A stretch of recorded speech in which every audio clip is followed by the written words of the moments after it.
Magandang araw mga tagapanood. Ngayon, tatalakayin natin ang kwento ni Romeo at Juliet na isinulat ni William Shakespeare.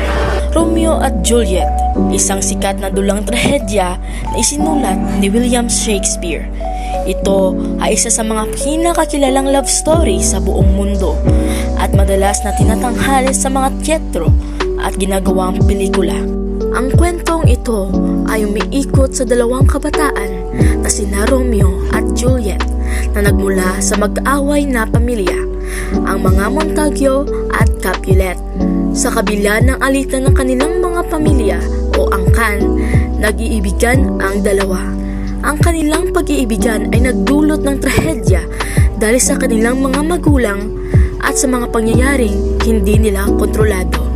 Sa puso ng Verona, isang lungsod na nahati sa matagal ng alitan, isang pag-ibig ang namulaklak at malagim na nalanta.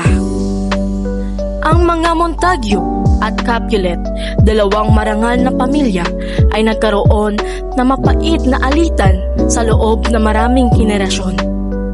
Sa isang sayawan ng mga Capulet, si Romeo, isang Montague, ay nakita si Juliet, isang Capulet. Ito ay pag-ibig sa unang tingin. Sa kabila ng panganib, ipinangako ni Romeo at Juliet ang kanilang pag-ibig sa isa't isa. Lihim silang nagpakasal sa tulong ni Friar Lawrence, isang matalinong pari na umaasang wakasan ang alitan. Sunod-sunod na malagim na pangyayari ang naganap. Si Romeo ay pinalayas mula sa Verona.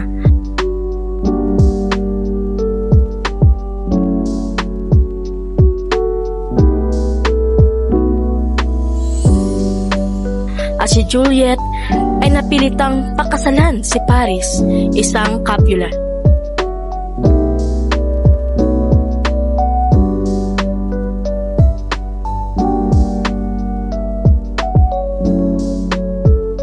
Upang makatakas sa kanyang kapalaran, ipinalabas ni Juliet na patay na siya gamit ang isang potion na ibinigay ni Friar Lawrence. Ang plano ay iligtas siya ni Romeo mula sa libingan ng mga Capulet. Ang malagim na kamatayan ni Romeo at Juliet ay nagwakas sa alitan sa pagitan ng dalawang pamilya. Ang kanilang kwento ng pag-ibig ay nagsisilbing walang hanggang paalala sa mapanirang kapangyarihan ng galit at walang hanggang katangian ng pag-ibig.